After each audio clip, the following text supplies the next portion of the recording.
Kasih karunia dan damai sejahtera Allah Bapa kita dan anaknya Tuhan Yesus Kristus menyertai saudara.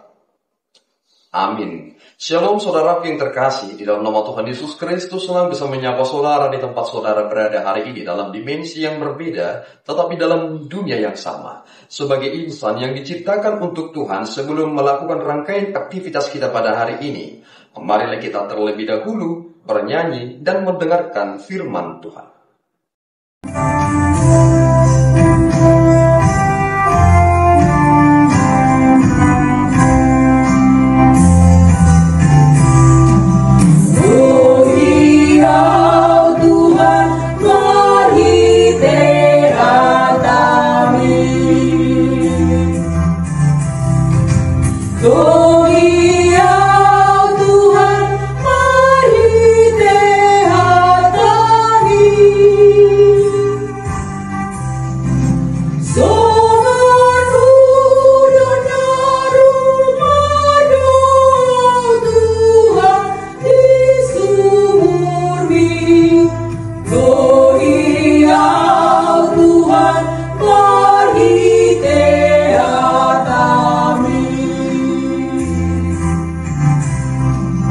Pembacaan firman hari ini Selasa tanggal 20 Agustus 2024 diambil dari Efesus 4 ayat 15. Tetapi dengan teguh berpegang kepada kebenaran di dalam kasih, kita bertumbuh di dalam segala hal ke arah Dia, Kristus yang ada kepala. Demikianlah firman Tuhan.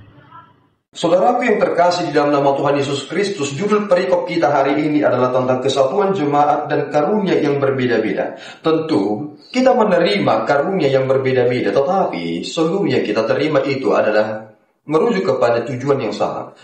Ketika kita melihat kepada apa yang dituliskan oleh Paulus kepada jemaat di Efesus, bahwasanya kita memiliki satu Tuhan dan kita memiliki satu roh. Dan ketika kita memiliki aspek kesatuan itu, maka kita akan mengerti bahwasanya kita hidup untuk saling melengkapi satu sama lain. Sehingga aku tidak boleh merasa diriku lebih unggul dari dia, lebih istimewa dari dia, tetapi aku menyadari bahwa hidup di dalam Kristus adalah saling melengkapi. Tetapi hal apa yang membuat kita akan semakin bertumbuh? Dan kemudian nats ini mengajarkan kepada kita bahwasanya dengan berpegang teguh kepada kebenaran di dalam kasih, kita akan bertumbuh di dalam segala hal ke arah Dia, Kristus yang adalah kepala. Kebenaran itu menjadi hal yang terpenting dan bersifat absolut. Apapun ceritanya, seseorang akan dihiburkan karena kebenaran. Sesuatu itu akan berjalan dengan baik dan akan mencapai targetnya jika hidup di dalam kebenaran. Dan ketika kita akan menuju kepada Kristus, maka kita harus berada di dalam kebenaran. Tidak ada kebohongan di dalam diri Kristus. Yesus berkata, "Aku adalah jalan kebenaran dan hidup." Karena Dia adalah jalan kebenaran dan hidup, maka kita adalah pribadi-pribadi yang hidup di dalam kebenaran itu. Bukan hidup yang selalu ingin membenarkan diri. Pembenaran diri berbeda dengan orang yang hidup benar. Karena orang-orang yang membenarkan diri, terkadang mereka melakukannya karena mereka tahu bahwa mereka bukan orang-orang benar.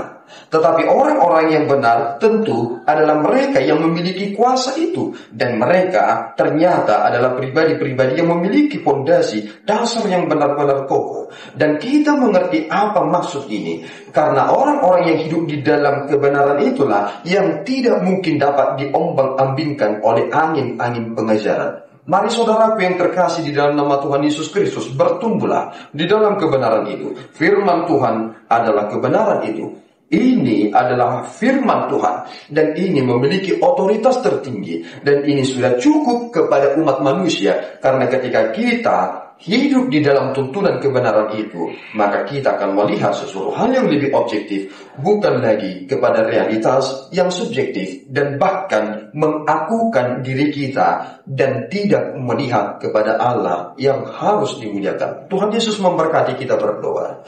Ya Tuhan, kami bersyukur atas berkat-Mu. Terima kasih Bapa, Engkau menuntun kami supaya kami hidup di dalam kebenaran itu, supaya kami dapat bertumbuh, supaya kami dapat memuliakan-Mu sungguh-sungguh, karena Engkau adalah dan tujuan akhir dari segala sesuatunya.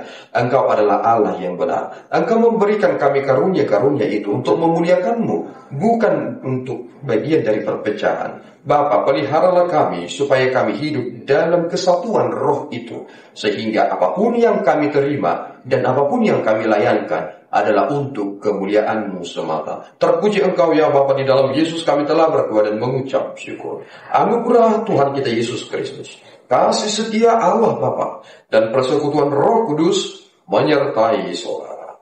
Amin. Tuhan Yesus memberkati.